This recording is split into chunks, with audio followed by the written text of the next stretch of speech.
Asthma রোগী অনেক আমাদের দেশে এবং সিওপিডি রোগী অনেক। যারা ধূমপান করেন তাদের একটা পর্যায়ে গিয়ে সিওপিডি হয় এবং তাদের প্রায় ভালো রকম শ্বাসকষ্ট হয়, কাশি হয় এবং মেডিকেলে ভর্তি করতে হয়।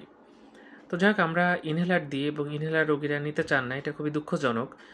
কেউ যদি সঠিকভাবে ইনহেলার নিতে পারেন তিনি খুবই ভালো থাকেন।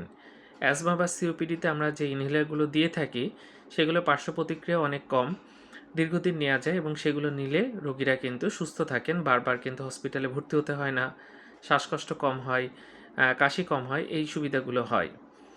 ইনহেলার শেষ চিকিৎসা এটা ভুল ধারণা। ইনহেলারের সাইড এফেক্টস আছে, এটাও ভুল ধারণা।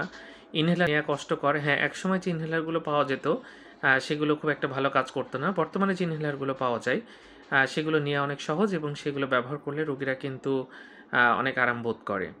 তো ইনহেলার দিলে অবশ্যই নিবেন এবং ডাক্তারের কাছ থেকে ইনহেলার ব্যবহারের নিয়মটা শিখে নেবেন।